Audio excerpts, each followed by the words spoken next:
Hello dear friends, मैं पीके सिद्धांत स्वागत करता हूं आपका अपने channel CSI and JAM chemistry का सिद्धांत पे।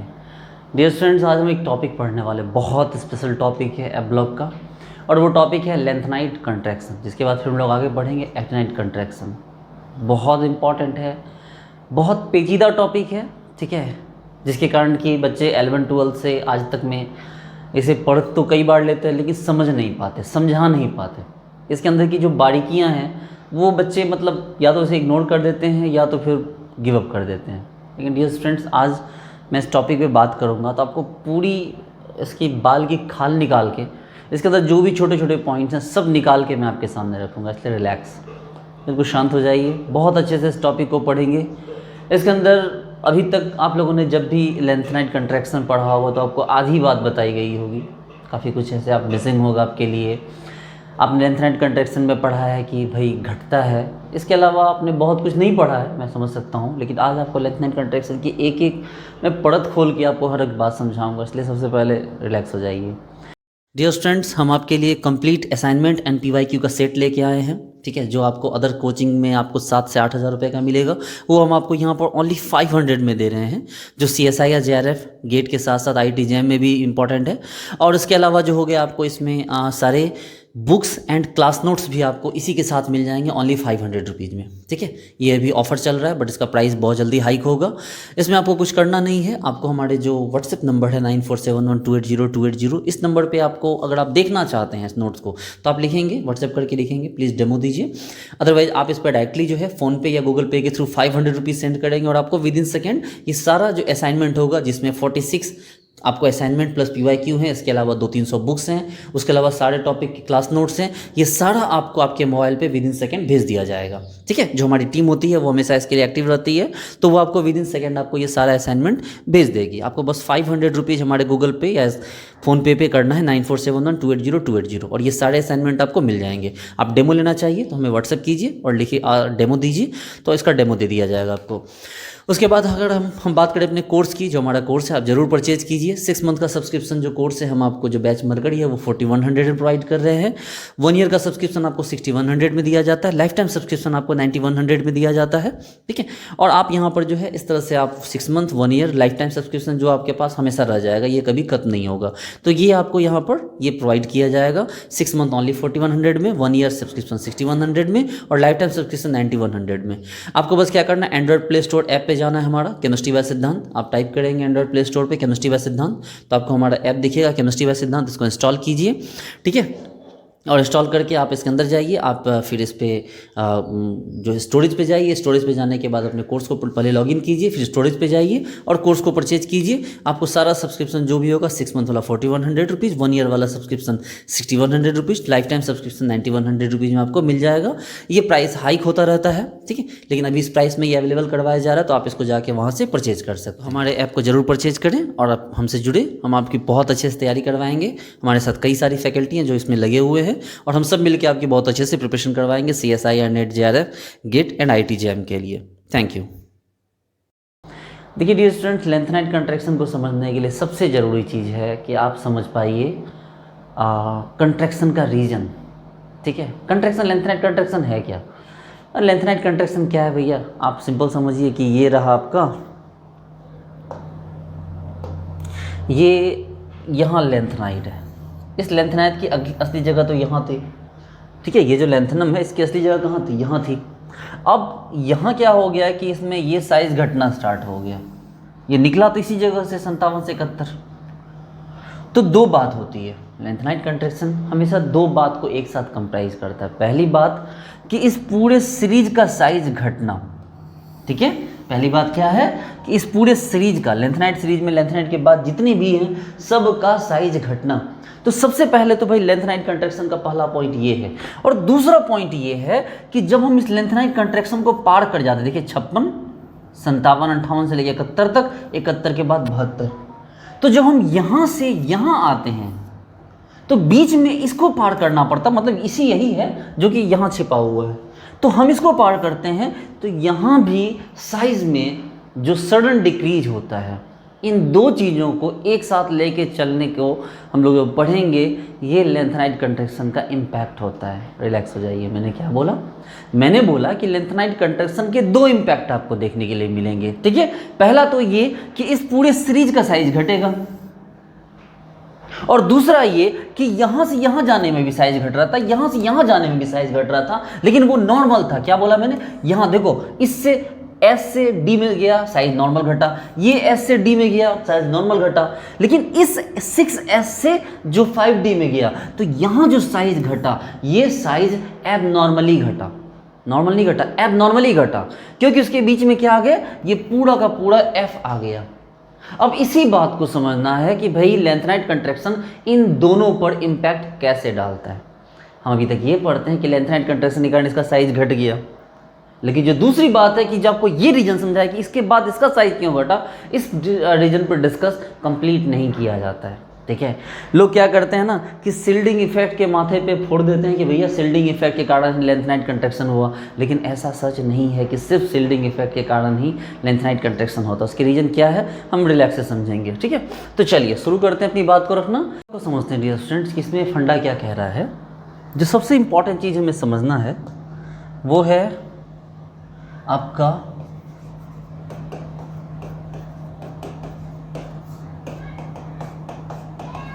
देखिए, इस पॉइंट को हमें समझना है कि शिल्डिंग इफेक्ट क्या है। रिलैक्स हो जाइए। शिल्डिंग इफेक्ट को समझे बिना आप लेंथेनाइट कंट्रैक्शन को नहीं समझ सकते। आप बोलोगे सर शिल्डिंग इफेक्ट हम बचपन से पढ़ते आ रहे हैं कि सर आपके पास जो S होता है सर वो ज़्यादा शिल्ड करता है, जो P होता है वो उसके बाद, फिर उसके बाद D और उसके बाद F, ये इसका शिल्डिंग का इफेक्ट है। मतलब अच्छा अगर इसका रीजन बताइए तो कोई अगर आपसे ये पूछे कि क्यों S ज़्यादा शिल्ड करता है, क्यों P ज़्यादा, उसके बाद फिर D, फिर F सबसे कम शिल्ड क्यों करता है, तो आपके पास क्या जवाब होंगे गॉड नोज, ठीक है।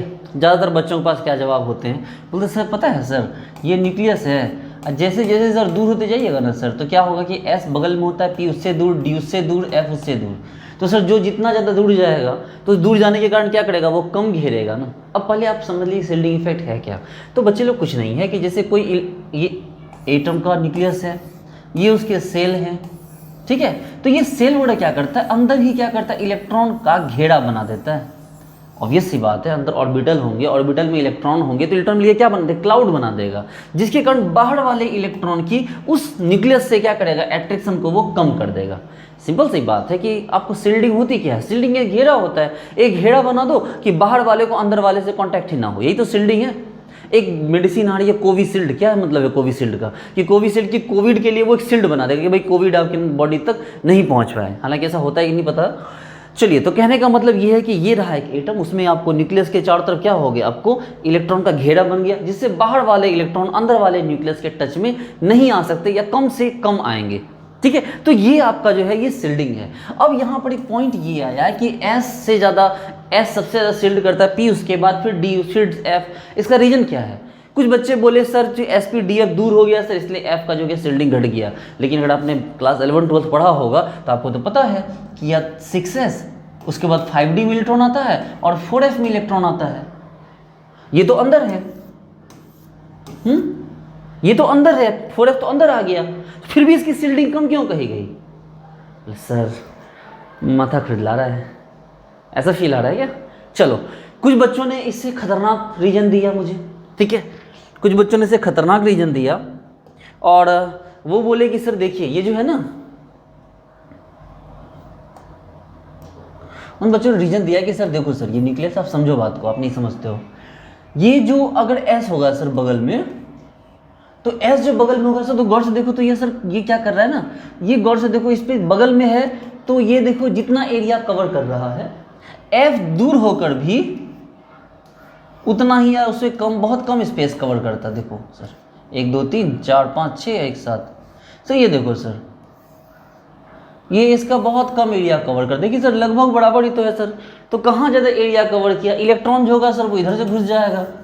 अच्छा, इलेक्ट्रॉन यहाँ पर क्या करेगा, तो इलेक्ट्रॉन तो यहाँ ज़्यादा घुस सकता है इस साइड से, इलेक्ट्रॉन साइड से कैसे घुस जाएगा? बोले नहीं सर इलेक्ट्रॉन जो होगा ना सर आएगा बगल में और रास्ता बदल के चला जाएगा। बोले भाई साहब ऐसे घटिया घटिया लॉजिक मत दिया कीजिए, ठीक है। जो मतलब साइंस के जो प्रोफेसर लोग हैं ना, वो लोग सुसाइड कर लेंगे। ऐसा मत किया कीजिए, रिलैक्स हो जाइए। इस बात को हमें समझना है कि शील्डिंग इफेक्ट क्यों पुअर होती है, एफ की उससे ज़्यादा होती है, डी की उससे ज़्यादा, पी की उससे और सबसे ज़्यादा एस की।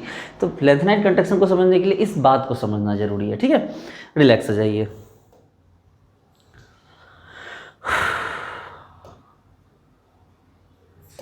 चलिए अब हम बात करते हैं, यहाँ पर हम लोग ओरिजिनल लॉजिक पे आते हैं अपने कि लेंथेनाइट कंट्रैक्शन के लिए ये जो वर्ड हमने बोला शील्डिंग, इसका रीजन क्या है।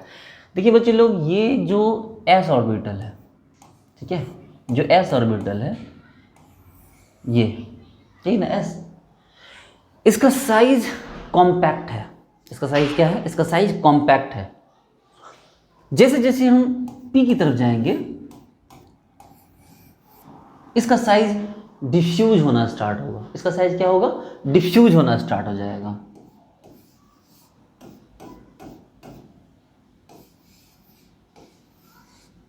इसका साइज क्या होगा, डिफ्यूज होना स्टार्ट हो जाएगा। अब समझिए, देखिए इस बात के मतलब आपको समझ में आएगा। 1 2 3 4 5 6 7,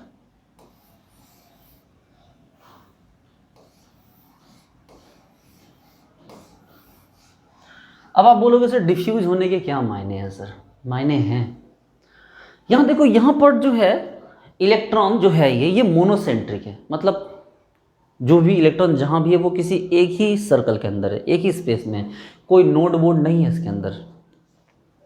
इसमें देखिए अब इलेक्ट्रॉन इन दोनों के बीच मूव कर रहा है और नोड भी है।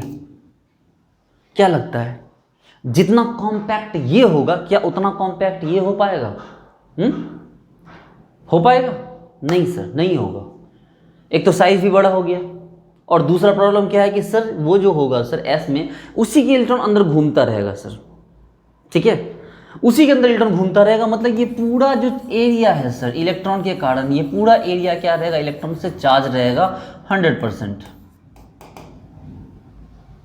इसकी बात करें सर तो इसमें सर इलेक्ट्रॉन कभी इधर चला जाता है सर, कभी इधर चला जाता है सर, कभी इधर कभी इधर, कभी इधर कभी इधर, जिसके कारण कि सर ये एरिया कॉम्पैक्ट नहीं है। और सर नोड भी आ गया, ये एरिया कॉम्पैक्ट नहीं है। कभी इलेक्ट्रॉन इस साइड होगा, कभी इलेक्ट्रॉन इस साइड होगा, मतलब खोखला है ये। क्या अंदर से खोखला है। अगर शोध इंग्लिश केमिस्ट्री भाषा में कही तो ये डिफ्यूज स्ट्रक्चर, ये डिफ्यूज हो गया है स्ट्रक्चर। इसकी बात कीजिए तो इलेक्ट्रॉन कभी यहाँ होता है, कभी यहाँ होता है, कभी यहाँ होता है, कभी यहाँ होता है, तो ये तो और ज़्यादा डिफ्यूज है। इसकी बात कीजिए तो इलेक्ट्रॉन कभी यहाँ है, कभी यहाँ, कभी यहाँ, कभी यहाँ, कभी यहाँ, कभी यहाँ, कभी यहाँ, कभी यहाँ, ये तो और ज़्यादा डिफ्यूज है। तो जब ये डिफ्यूज होगा, अरे भैया ये तो एक ही एस ऑर्बिटल है, ये एक ही पी ऑर्बिटल है ना, ये मान लो पी वाई हो जाए, ये या तो पी एक्स होगा, या तो पी वाई होगा, या तो पी जेड होगा, कोई एक ही होगा ना। मान लो ठीक है पी एक्स है, लेकिन है तो एक ही, ये है मान लो कोई एक ही है ना, D X square Y square, ये भी कोई एक ही तो होगा। और इसमें ज़्यादा से ज़्यादा कितना इलेक्ट्रॉन आएंगे, 2। तो 2 इलेक्ट्रॉन के लिए ये इतना जगह लेता है, 2 इलेक्ट्रॉन के लिए इस तरह का जगह लेता है, 2 इलेक्ट्रॉन के लिए इतना लेता है और 2 इलेक्ट्रॉन के लिए इतना लेता है। ये 2 इलेक्ट्रॉन को एक ही के अंदर घुमाता है, 2 इलेक्ट्रॉन को ये इधर उधर घुमाता है, ये 2 इलेक्ट्रॉन को 4 जगह पे घुमाता है, और ये 2 इलेक्ट्रॉन को इतने टोटल जगह पे कितने 3 3 6 2 8 जगह पे घुमाता है। तो कौन हुआ पॉलीसेंट्रिक, कौन हुआ मोनोसेंट्रिक? तो ये हुआ मोनोसेंट्रिक और इधर वाले क्या हो गए, पॉलीसेंट्रिक। जब ये पॉलीसेंट्रिक है मतलब इलेक्ट्रॉन को फालतू भी इधर उधर दाएं बाएं घुमा रहे हैं, तो इसका मतलब ये है कि इसके अंदर खोखली जगह ज़्यादा है, खाली जगह, फालतू की जगह ज़्यादा है। तो सपोज कीजिए कि इलेक्ट्रॉन यहाँ होगा, तो उस समय इलेक्ट्रॉन यहाँ से बच के नहीं निकल जाएगा? नहीं निकल जाएगा, नहीं निकल जाएगा, नहीं निकल जाएगा, एकदम निकलेगा। इसमें आइए तो अब इसके पास पॉसिबिलिटी इससे तो थोड़ा कम होगा, इसमें 8 जगह में घूम रहा है, इस पर 4 जगह में घूम रहा है। मान लीजिए इलेक्ट्रॉन यहाँ है तो इलेक्ट्रॉन यहाँ से निकल सकता है, इलेक्ट्रॉन यहाँ से निकल सकता है, इलेक्ट्रॉन यहाँ से निकल सकता है। उसके कंपेयर में तो इसके पास स्पेस कम है बचकर भागने का। इसके पास आइए इलेक्ट्रॉन मान लो यहाँ होगा तो इसके पास, इलेक्ट्रॉन के पास यही स्पेस है बच के भागने का, और इसके पास तो कोई स्पेस ही नहीं है। इलेक्ट्रॉन अगर यहाँ है मतलब ये पूरा एरिया कवर किया है, इलेक्ट्रॉन को ये पार करने नहीं देगा या कम से कम देगा। इसको आप शुद्ध लैंग्वेज में आप ये भी कह सकते हैं कि सर इसकी डेंसिटी बहुत ज़्यादा है, सर इसकी डेंसिटी कम है, इसकी डेंसिटी और कम है, इसकी डेंसिटी और कम है। तो जितनी कम इसकी डेंसिटी होगी तो डेंसिटी कम हो जाने के कारण सर इसके अंदर से इलेक्ट्रॉन का पासेज आसानी तो हो जाता है कि ये अगर ऑर्बिटल प्रेजेंट है यहाँ पर सर एफ ऑर्बिटल, तो ये एफ ऑर्बिटल बाहर वाले इलेक्ट्रॉन को क्रॉस करके न्यूक्लियस के पास पहुँच जाता है। लेकिन अगर यही इलेक्ट्रॉन के पास अगर s ऑर्बिटल है तो ये इलेक्ट्रॉन इसको क्रॉस करके न्यूक्लियस तक नहीं पहुंच पाएगा या कम से कम पहुंचेगा। मैं ये नहीं कहता हूँ नहीं पहुंचेगा तो फिर अट्रैक्शन नहीं रहेगा, पता चलेगा इलेक्ट्रॉन ही हवा मुड़ते रह जाएगा, बाहर वाले इलेक्ट्रॉन न्यूक्लियस के टच में ही नहीं आएगा। आते हैं, कम आते हैं, ये ज़्यादा सील्ड कर देता है। ठीक है, इसकी ढाल जो है वो मजबूत है और इसकी ढाल बड़ी दिखती है, मजबूत नहीं है।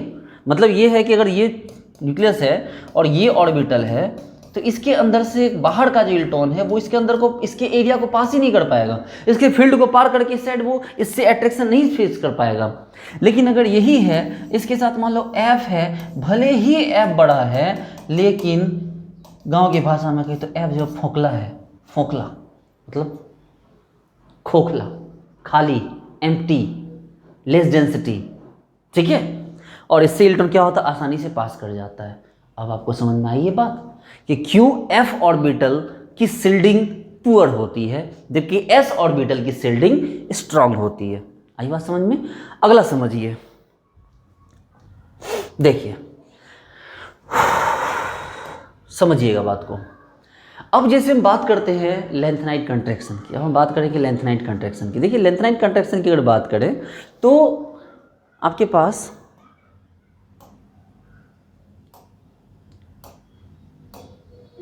देखिए,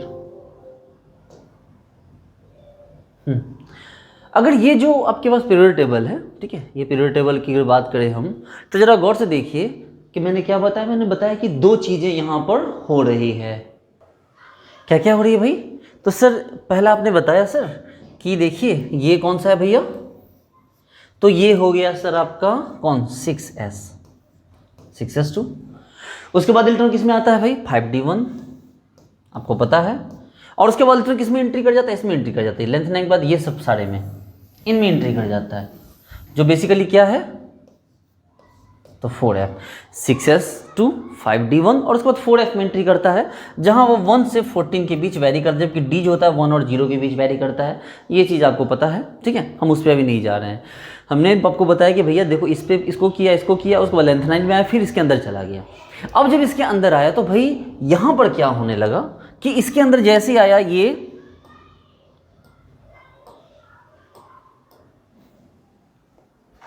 रिलैक्स हो जाइए। तो भाई समझिए बात को कि ये रहा 6s, ठीक है, 6s के बाद एंट्री हुई 5d1, 5d के बाद एंट्री किसी में हुई 4f में। देखो जरा गौर से देखो, ये रहा nucleus, first cell, second cell, third cell, fourth cell, fifth cell, six cell. ये 6 में कौन है भाई, 6s है। गौर से देखिए कौन है, एकदम रिलैक्स हो जाइए, एकदम रिलैक्स। 6 में है s, 6s2, एक नीचे आया 5d में 1 आया, ये लो यहां पर आया कौन, 5d, 5d में 1 आया और उसके बाद जंप करके ये आ गया किसमें, 4f में। देखो यहां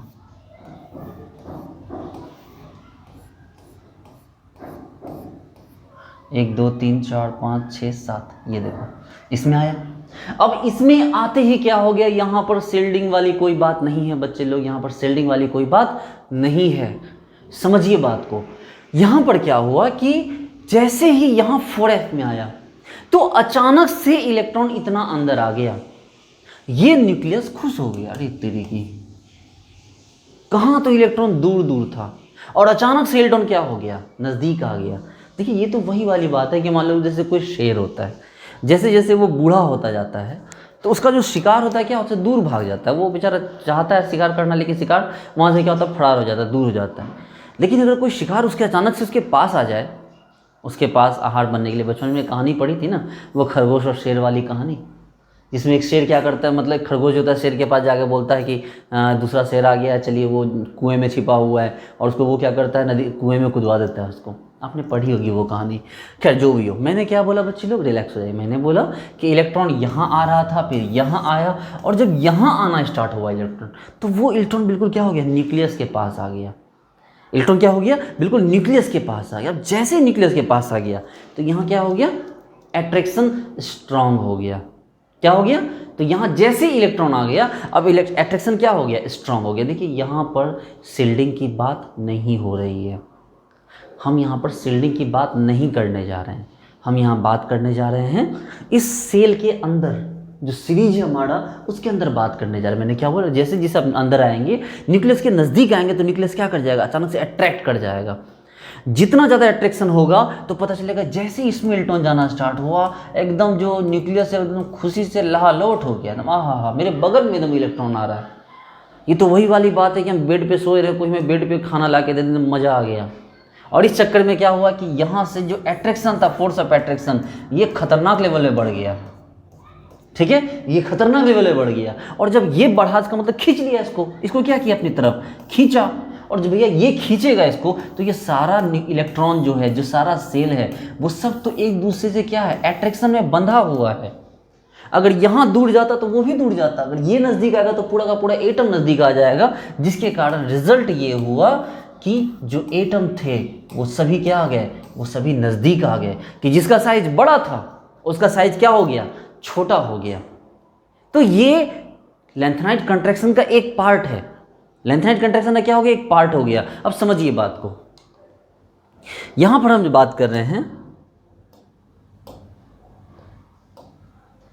जब यहां बात कर रहे हैं कि गौर से देखिए, लेंथेनाइट में आया 5d1, अब देखो 4f1 4f2 4f3 4f4 4f5 4f6 7 8 9 10 करके है, मैंने सिखाया है आपको भाई, 0 भी आया है 1 भी आया। तो जब आप गौर से देखिए, यहाँ पर इलेक्ट्रॉन इस तरह से जैसे जैसे बढ़ा है, वैसे वैसे क्या हुआ, अचानक से न्यूक्लियस के नज़दीक आ गया है। न्यूक्लियस के क्या हो गया, जो 4f है ये न्यूक्लियस था, तो ये 4f न्यूक्लियस के नज़दीक था, जबकि 5d दूर था और 6s और भी दूर था। तो इलेक्ट्रॉन जैसे ही 4f में आता गया, इलेक्ट्रॉन जैसे ही 4f में आता गया, इस पूरे का साइज़ क्या हो गया, छोटा होता चला, कंप्रेस होता चला गया, कॉन्ट्रैक्ट होता चला गया।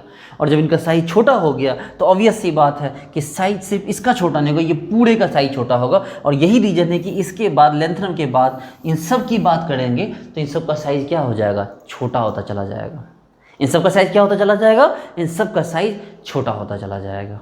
ठीक है, तो ये एक रीज़न है कि भैया यहाँ पर कंट्रैक्शन हुआ है, यहाँ पर लेंथेनाइट कंट्रैक्शन जो हुआ है उसका रीजन क्या है, उसका रीजन शिल्डिंग नहीं है, उसका रीजन ये है कि भाई न्यूक्लियस में जो इलेक्ट्रॉन, न्यूक्लियस के बगल में इलेक्ट्रॉन आ गया, f में आ गया, 4f में, जिसके कारण कि फोर्स ऑफ अट्रैक्शन बहुत तेजी से, अचानक से फोर्स ऑफ अट्रैक्शन बढ़ गया। और अचानक से फोर्स ऑफ अट्रैक्शन बढ़ा, वो क्या किया, उसको खींच लिया। और उसको खींच लिया तो क्या हो गया, उसको बस साइज क्या हो गया, साइज छोटा हो गया। साइज क्या हो गया, अचानक से साइज अचानक से छोटा हो गया। तो बस वही वाली बात है कि यहाँ पर जो इलेक्ट्रॉन f ऑर्बिटल में है, जिसके कारण पूरा साइज क्या हो गया, छोटा हो गया। तो पहला कंडीशन तो ये रहा कि भाई साइज आपका छोटा हो गया, पहली बात तो ये। चलिए दूसरी बात अगर हम करें, यहाँ पर दूसरा पॉइंट हम यहाँ पर लेके आते हैं, रिलैक्स हो जाइए। दूसरा पॉइंट हम यहाँ पर लेके आए कि ठीक है, लेंथेनाइट कंट्रैक्शन क्या यही था, हमने नहीं, लेंथेनाइट कंट्रैक्शन सिर्फ यही नहीं है, लेंथेनाइट कंट्रैक्शन इसके बाद भी है। ये इसको देखिए, the lanthanide contraction is greater than expected decrease in ionic radii of the elements in the lanthanide series from atomic number 57 to 71। भैया कहने का मतलब ये है कि लेंथेनाइट कंट्रैक्शन वो क्या है कि वो decrease in ionic radii of the elements. ठीक है, और कैसा है ये ग्रेटर देन एक्सपेक्टेड डिक्रीज। आप इस बात के मायने समझिए कि डिक्रीज हो रहा है, हमने एक्सपेक्ट भी किया था, क्योंकि आप सभी को पता है कि लेफ्ट टू राइट जाएंगे हम तो साइज घटेगा, तो डिक्रीज को तो एक्सपेक्ट किया ही था हमने। लेकिन ग्रेटर देन क्या है, ग्रेटर देन एक्सपेक्टेड डिक्रीज, कि जितना जो हमने एक्सपेक्ट किया था उससे कहीं ज़्यादा डिक्रीज हो रहा है। किसमें, तो लेंथेनाइट सीरीज में। कहाँ से कहाँ तक, 57 से 71 तक पढ़ लीजिए। और उसके बाद भी पढ़िए, which results in smaller than otherwise expected ionic radii for the subsequent element starting with 72 hafnium. कि भैया बात यही खत्म नहीं हुई है, आगे भी बात चलती है कि लेंथेनाइट सीरीज में जब हमने कंट्रैक्शन देखा उसके बाद भी इंपैक्ट पड़ा है, जो कहाँ हो गया, स्टार्टिंग विथ 72 हैफनियम, जो हैफनियम 72 से स्टार्ट हुआ है। ठीक है, अब हम इसकी फुल मायने पढ़ाते हैं। क्या मायने हैं इसके, जरा गौर से देखिए।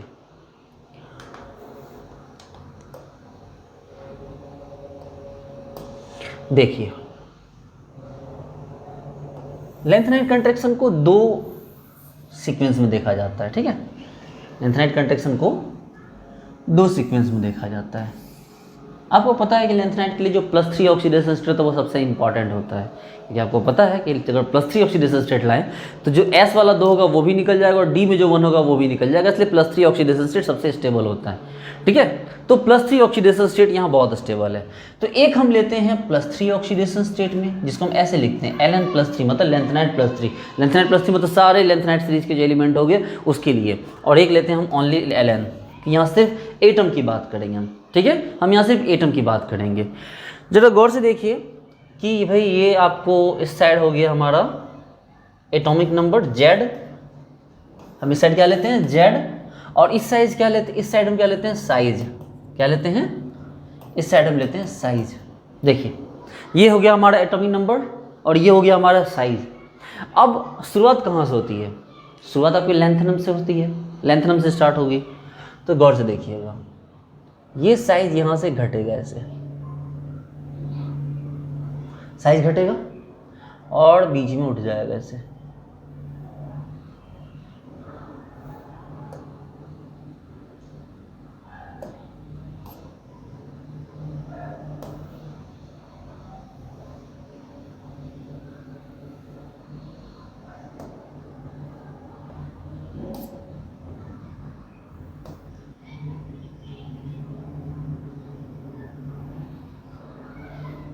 ये बोलोगे सर ये क्या किया सर आप, मैं रिलैक्स है समझा रहा हूँ मैं। ठीक है, जबकि यहाँ क्या होता है,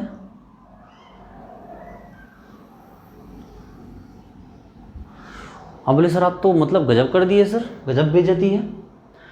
आप यहाँ पर जो है इसको ऐसे ना करके ऐसे भी कर सकते हैं, मतलब छोटा बड़ा होता है लेकिन घटता है, ओवरऑल घटता है। आप बोलोगे सर आपकी बात ना सर समझ नहीं आ रही है सर, आप मतलब आप कहना चाह रहे हैं सर हमने तो अभी तक यही एक्सपेक्ट किया था, ये कहाँ से आ गया। बोले आता है भाई रिलैक्स हो जाओ, आता है। ये जो हो गया ठीक है ये वाला, इसमें दो तरह के दो एलिमेंट है जिसका साइज अचानक से बढ़ा है, यूरोपियम और एक है वाइटरबियम। इन दो के साइज घटते घटते अचानक से बढ़ जाते हैं। क्यों रीजन, क्यों बढ़ते हैं, रीजन बहुत आसान है, रीजन इसके इलेक्ट्रॉनिक कन्फिग्रेशन में छिपा हुआ है। इसका रीजन इसके इलेक्ट्रॉनिक कन्फिग्रेशन में छिपा हुआ है कि ये क्यों घटते हैं, क्यों बढ़ते हैं। क्योंकि जब EU पे आइएगा तो आपके पास आ जाएगा 4f7 यानी कि हाफ फील्ड, और जब YB में आइएगा तो ये आ जाएगा 4f14 जो हो गया फुल फील्ड। और जब कोई हाफ फील्ड या फुल फील्ड होता है तो क्या होता है, स्टेबल होता है, बाहर वाले इलेक्ट्रॉन को ना लेने की कंडीशन में होता है। और जब वो स्टेबल होता है तो उसका साइज क्या होता है, बढ़ जाता है, क्योंकि उसकी इलेक्ट्रॉन एफिनिटी क्या हो जाती है, जीरो हो जाती है, कम हो जाती है। बाहर से इलेक्ट्रॉन नहीं लेना चाहता, किसी इलेक्ट्रॉन को अट्रैक्ट नहीं करता है। जब किसी इलेक्ट्रॉन को अट्रैक्ट नहीं करेगा, वो फुल फील्ड होगा, स्टेबल होगा, हाफ फील्ड होगा, स्टेबल होगा, तो उसका साइज क्या करेगा, वो फैलेगा। इसलिए यहाँ पर जो अगर इसके ज़्यादा डीप में ना जाए तो आपको बड़ा आसान से समझना होगा कि यहाँ पर 4f7 है और ये इसके पास क्या हो गया 4f14 है।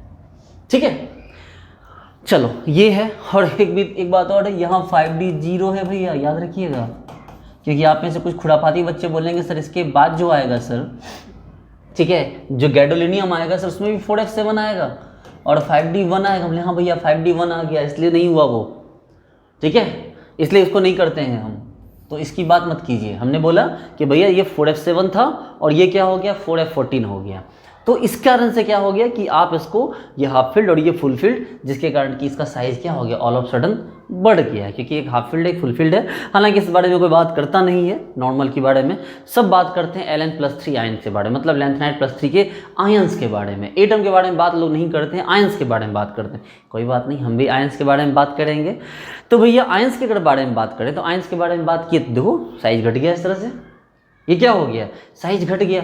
बोलोगे सर इसमें और ऐसी क्या बात है सर जिसके कारण कि लेंथेनाइट सीरीज जो है, लेंथेनाइट कंट्रैक्शन इतना इंपॉर्टेंट हो जाता है। मतलब अच्छा ये बात जाननी है तो समझिए, लेंथेनाइट कंट्रैक्शन के कारण, रीजन के कारण होता क्या है, ये देखिए। जैसे कि आप मेरी बात को समझिएगा, मैंने क्या बोला कि लेंथेनाइट कंट्रैक्शन में सिर्फ जरूरी नहीं है कि लेंथेनाइट सीरीज के अंदर ही हुआ। ऑब्वियस सी बात है, लेंथेनाइट सीरीज का साइज घटेगा, पूरे सीरीज का साइज घटेगा, तो उसके बाद जो एलिमेंट आएंगे अब वो भी तो वहीं से स्टार्ट करेंगे ना जी। वो भी तो वहीं से स्टार्ट करेंगे। मेरी बात का मतलब समझिए, मैं बोल रहा हूं, देखिए मैंने बोला आपको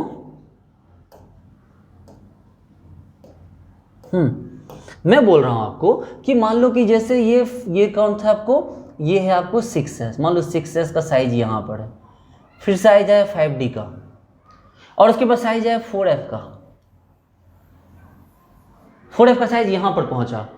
तो भाई मेरे ये 6s था, ये 5D1 था, ये 4F1 से लेके यहाँ 4F14 तक आया। तो फिर से जब 5D2 का सवाल आएगा तो भैया वो भी तो यहीं से शुरू करेगा ना, वो जो यहां तक आ गया है अब तो यहां से शुरू करेगा 5D2।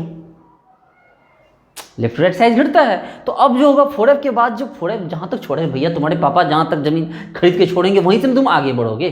रिले रेस दौड़े हो, रिले रेस जिसमें कि एक हाथ में ऐसे कपड़ा लेके दौड़ते हैं और फिर दूसरे को देते हैं, तो भाई जहां तक तुम्हारा दौड़ के आया उससे आगे तुमको ले जाना है। तो ये यहां तक का साइज 4F14 छोड़ा था, अब 5D आगे जो बढ़ेगा तो वो यहां से बढ़ेगा। लेकिन जिसमें ये पोर्शन नहीं आया, जिसमें ये पोर्शन नहीं आया है, मान लो कि जो हमारे पास 5S था, 5S के अंदर 4D आया था, तो मान लो 5S का साइज यहां तक था तो 4D का साइज भी यहीं से स्टार्ट होता।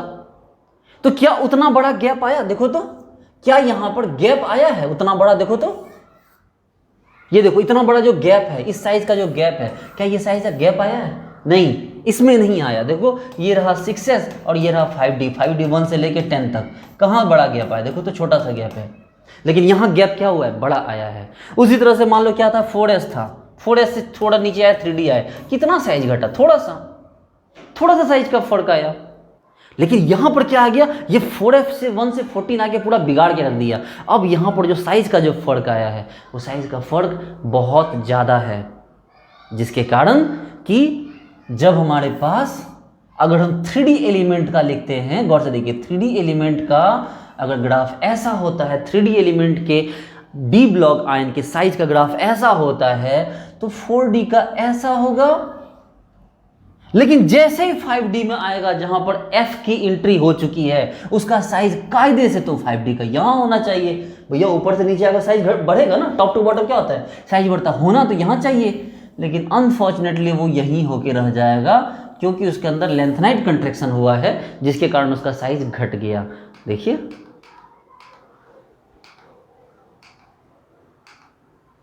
ये देखिए मैं आपको दिखा रहा हूं, मैंने क्या बोला, ये देखिए ना, स्कैंडियम, टिटेनियम, वेनेडियम, क्रोमियम सिखाया मैंने आपको, ये नहीं भी सीखा तो आप सीख लीजिए। ये 3D हो गया, देखो ये जो ब्लूइश कलर जो है ये 3D हो गया। ये जो वाइटर भी है, ये वाला ग्रीन वाला, ये 4D हो गया, 4D सीरीज। और ऊपर जो रेड कलर में है वो क्या हो गया, 5D है। लेकिन 5D के साथ प्रॉब्लम ये है कि इसके साथ कौन घुसा हुआ है, इसके साथ 4F घुसा हुआ है, जिसके कारण कि इस 5D को होना तो चाहिए था यहां पर, होना तो चाहिए था इसको यहां पर, क्योंकि जैसे हम टॉप टू बॉटम आते हैं,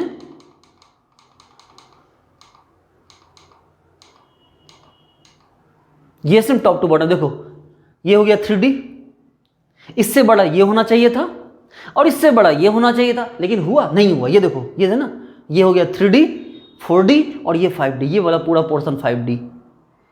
इसका साइज तो क्या हो गया, उसी में जाके घुस गया है। क्यों? क्योंकि इसके अंदर से कौन निकला है, लेंथनाइट कंट्रैक्शन निकला है।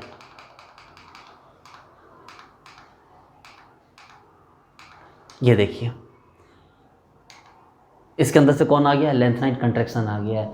तो भाई मेरे आपको बात समझ में आई कि मैंने बोला कि जो लेंथनाइट कंट्रैक्शन है वो दो कॉन्ट्रास्ट में है। पहला कॉन्ट्रास्ट तो उसका ये रहा, पहला कॉन्ट्रास्ट तो ये रहा कि जो साइज है वो घट रहा है। देखो पहला कॉन्ट्रास्ट तो ये रहा कि हम साइज लिए, देखिए आयन है तो आयन का साइज क्या और लेफ्ट राइट घट रहा है। देखिए घट रहा है, सही बात है, घटना ही है, लेफ्ट राइट जाएंगे तो घटेगा ही, लेकिन एक्सपेक्टेशन से ज़्यादा घट गया। देखो जितना घटना चाहिए, जरा पढ़िए क्या लिखा हुआ है, as the atomic number increases in lanthanide series for every proton added to the nucleus the extra electron goes to fill 4f orbital. 4f electron constitute inner shell and therefore are not so effective in shielding the nuclear charge. कि जैसे जैसे आप 4f के अंदर electron डालते जाते हैं तो 4f के अंदर जैसे आप इलेक्ट्रॉन डालिएगा तो वहाँ पर क्या होगा कि 4f के अंदर इलेक्ट्रॉन आपको जाते रहा है और वैसे वैसे क्या हो रहा है, वो न्यूक्लियस के साथ एकदम बिल्कुल अट्रैक्ट करता रहा। सील्डिंग का सेंस यहाँ है कि 4f यहाँ है तो बाकी के इलेक्ट्रॉन क्या हो रहे हैं, आसानी से न्यूक्लियस से अट्रैक्ट हो रहे हैं क्योंकि वो आसानी से 4f को पार कर ले रहे हैं। इसी सेंस में यहाँ पर सील्डिंग का यूज़ किया गया है कि जब हम बात करते हैं यहाँ पर, सपोज कीजिए कि हम बात करेंगे कि ये रहा हमारा न्यूक्लियस, ये इलेक्ट्रॉन 4f में इलेक्ट्रॉन भरते जा रहे हैं तो बाहर वाले इलेक्ट्रॉन क्या हो रहे हैं, आसानी से, एक तो ये इसके बीच अट्रैक्शन हो रहा है जिसके कारण ये इसको खींच रहा है, ऊपर से बाहर वाले इलेक्ट्रॉन भी आसानी से क्या कर रहे हैं, इसके टच में आ रहे हैं क्योंकि 4f मोटा है, फूला हुआ है, भद्दा है, जो इन बाहर वाले इलेक्ट्रॉन को नहीं रोक सकता है, इसलिए साइज क्या होता है, छोटा होता जाता है। और ये देखिए साइज क्या होता चला गया, छोटा होता चला गया। ठीक है, अब इसी अगर ये आयन था, आयन के बदले अगर ये एटम होता तो ये देखो EU बढ़ जाता है, यहाँ पर EU यहाँ आ जाता ऐसे, क्योंकि EU क्या था तो 4f7, फिर दूसरा कौन है YB, ये क्या हो गया 4f14, तो ये एटम ऐसा होता, लेकिन एटम के बदले आयन देखते तो आयन हमारा ऐसा हो जाता। मैंने आपको दोनों बताया, ठीक है, तो आपको समझ में आई बात। और दूसरा पॉइंट क्या बताया मैंने कि जब लेंथेनाइट सीरीज खत्म हो जाएगा तब भी साइज घटेगा। तो पहला इस ग्राफ को आप ध्यान में रखिए, पहले इस ग्राफ को ध्यान में रखिए, इस ग्राफ को, और दूसरा कौन सा ग्राफ को ध्यान में रखिए, दूसरा इस ग्राफ को ध्यान में रखिए। देखिए बच्चे लोग एकदम शांत हो जाइए, मैंने आपको क्या बोला, दोनों ग्राफ को ध्यान में रखिए, इस ग्राफ को ध्यान में रखिए। देखिए ये देखिए 3D 4D 5D, देखिए इस 5D को ऊपर होना चाहिए था लेकिन ऊपर ना हो गया, कहाँ गया है, नीचे आया है। इसकी जगह ऊपर थी लेकिन ऊपर ना जाके कहाँ रह गया, ये नीचे रह गया है। इसको ऊपर जाना चाहिए था लेकिन ऊपर गया नहीं, ये कहाँ रह गया, नीचे रह गया, क्योंकि इसके अंदर क्या आ गया, लेंथेनाइट कंट्रैक्शन आ गया। तो ये कहाँ की बात हुई, ये लेंथेनाइट कंट्रैक्शन खत्म करके, ये लेंथेनाइट कंट्रैक्शन खत्म करके, यानी 5D मतलब जो कंट्रैक्शन है, जो सीरीज है लेंथेनाइट सीरीज, उसको खत्म करने के बाद की बात है कि लेंथेनाइट कंट्रैक्शन का इंपैक्ट क्या पड़ा बाकी पर। जबकि ये क्या है, ये क्या है, तो ये है कि लेंथेनाइट कंट्रैक्शन काम कैसे करता है। ये क्या है, ये लेंथेनाइट कंट्रैक्शन काम कैसे करता है। अब आपको बात समझ में आ रही है, बोलिए समझ में आई बात कि यहां पर क्या हुआ कि यहां लेंथेनाइट कंट्रैक्शन काम कैसे करता है, जबकि यहां पर क्या है कि लेंथेनाइट कंट्रैक्शन का इंपैक्ट आने वाले एटम पर क्या होता है। एक बार हम लेंथेनाइट कंट्रैक्शन को और थोड़ा सा डीप में समझने की कोशिश करें, रिलैक्स हो जाइए। इसको देखिए ना, ये तो बच्चों वाला क्वेश्चन है, जरा गौर से देखिए। ये आपके पास क्या है, ये न्यूक्लियस है, ये क्या है, न्यूक्लियस है, और क्या क्या दे देगा भैया, ये F का इलेक्ट्रॉन है। देखो F का इलेक्ट्रॉन होगा, वो बाहर वाले इलेक्ट्रॉन को नहीं रोक पाएगा, बोले आ जाओ तुम भी आ जाओ, देखो उसके बगल से आ जाएगा, और जब उसके बगल से आ जाएगा तो फिर क्या करेगा, सबको खींच के लेके आ जाएगा। Attraction between nucleus and outer electron, attraction बढ़ जाएगा, एटम क्या हो जाएगा, छोटा पड़ जाएगा, और इसी को क्या बोलते हैं, लेंथेनाइट कंट्रैक्शन बोलते हैं। ठीक है, तो उम्मीद करता हूँ आपको ये बात समझ में आई होगी कि लेंथेनाइट कंट्रैक्शन है क्या। आपको मेनली इन दो ग्राफ को याद रखना है। ये पहला ग्राफ आयन के लिए, एटम के लिए क्या कीजिएगा, EU को उठा दीजिएगा थोड़ा सा, और YB को उठा दीजिएगा कि ये 4f7 आएगा, वो 4f14 आएगा। ठीक है, और दूसरा कौन सा, ये ग्राफ को आप याद रखेंगे कि उसका इंपैक्ट आने वाले एटम पर क्या पड़ता है कि 3D अपनी जगह पर रह गया, 4D अपनी जगह पर रह गया, लेकिन 5D को जहाँ ऊपर जाना था वो 5D ऊपर ना जाकर कहाँ आ गया, नीचे आ गया। ठीक है, अच्छा ठीक है, ये भी बात हो गई। इसके अलावा और थोड़ा सा बात आप समझ लीजिए, एसिडिक स्ट्रेंथ, बेसिक स्ट्रेंथ, वो तो हम लोग बचपन से पढ़ते आ रहे हैं भैया। मैंने बोला कि जब मैंने आपको ये बताया कि लेफ्ट टू राइट जाने पे क्या होता है भाई, मैंने बोला लेफ्ट टू राइट जाने पे क्या होता है, साइज घटता है, और साइज घटेगा तो एसिडिक स्ट्रेंथ क्या हो जाएगा, बढ़ेगा ना जी, क्योंकि साइज घटेगा इलेक्ट्रोनेगेटिविटी बढ़ेगी। इलेक्ट्रोनेगेटिविटी बढ़ेगी, मान लो अगर कोई एटम लेते हैं, मान लो कोई एटम है, आपको Tb है, ये H2O हॉलेक्स, और मान लो 3+ है, ये आयन है, एक एसिड है ये, तो ये क्या करेगा, ये ज़्यादा H+ छोड़ेगा। ये H+ क्या करेगा, जैसे जैसे नीचे आते जाएंगे हम, H+ छोड़ने की टेंडेंसी क्या होती जाएगी, बढ़ती जाएगी। क्यों बढ़ती जाएगी भाई, क्योंकि उसका एसिडिक स्ट्रेंथ बढ़ गया, वो लेफ्ट टू राइट आने पे साइज क्या होता है, छोटा हो जाता है। जैसे साइज छोटा होगा तो क्या होगा, उसकी एसिडिक स्ट्रेंथ बढ़ जाएगी। ठीक है, और बेसिक स्ट्रेंथ किधर होगी, तो बेसिक स्ट्रेंथ ऊपर की तरफ ज़्यादा होगी, ऊपर वाले का बेसिक स्ट्रेंथ क्या होगा, ज़्यादा होगा। क्यों बेसिक स्ट्रेंथ ज़्यादा होगा, क्योंकि जब साइज बड़ा होगा अगर, तो आसानी से क्या करेगा वो आपको, मतलब आसानी से OH माइनस को छोड़ देगा। जैसे मान लो ये देखो CeOH होल X 3+, अगर मान लो इस तरह का है तो ये OH माइनस आसानी से छोड़ देगा, क्योंकि इसका साइज़ क्या हो गया, बड़ा है।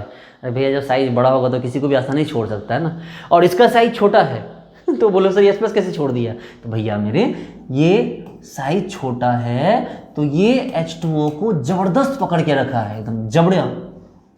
तो H2O को बोला कि भैया तुम मेरा अपना इलेक्ट्रॉन हमको दो, और H2O जब अपना इलेक्ट्रॉन इसको देता है ऑक्सीजन के थ्रू, तो ऑक्सीजन पे प्लस आ जाता है, और जब ऑक्सीजन में प्लस आएगा तो बेचारे को झक मार के क्या करना पड़ेगा, H+ को छोड़ना पड़ेगा, ताकि वो अपना इलेक्ट्रॉन को बैलेंस कर सके। कोई मान लो कोई मुझे खींच रहा है, मेरे हाथ में कोई सामान है, कोई मेरा हाथ पकड़ के खींच रहा है, तो उसको छुड़ाने के लिए हमको अपना हाथ का सामान छोड़ना पड़ेगा ना, तभी तो मुझसे लड़ पाएंगे, मुझसे झगड़ पाएंगे, है कि नहीं। तो वो जब छोटा था तो जोर से खींच पाया, क्योंकि इलेक्ट्रॉन, उसका जो अट्रैक्शन का फोर्स था, इलेक्ट्रोनिगेटिविटी थी, वो ज़्यादा थी, वो ज़्यादा खींचा H2O को, तो H2O क्या करना पड़ा, अपना इलेक्ट्रॉन को टीबी को देना पड़ा। जब टीबी को देना पड़ा तो टीबी ने शोषण कर लिया उसको इलेक्ट्रॉन का, जब खींच लिया तो H2O पे क्या हो गया, पॉजिटिव चार्ज आने लगा।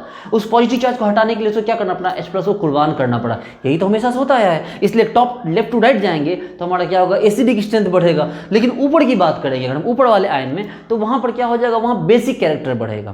क्या बढ़ेगा वहाँ पर, बेसिक कैरेक्टर बढ़ेगा। क्यों भाई, क्योंकि जैसे वहाँ पर कोई आयन है वो बड़ा साइज का है, अगर वो OH, भैया OH माइनस को पकड़ रखा है, तो OH माइनस को क्या करेगा, आसानी से जाओ, मेरा साइज बहुत बड़ा है, हम आसानी छोड़ सकते हैं। तो जब वो छोड़ देगा उसका बेसिक स्ट्रेंथ क्या होगा, ज़्यादा होगा। और आपको तो पता है जहाँ बेसिक स्ट्रेंथ ज़्यादा होगा वहीं चूँकि साइज़ बड़ा तो कोवेलेंट कैरेक्टर भी तो ज़्यादा होगा, क्योंकि जिसका साइज़ बड़ा है उसका कोवेलेंट नेचर भी तो ज़्यादा ही होगा।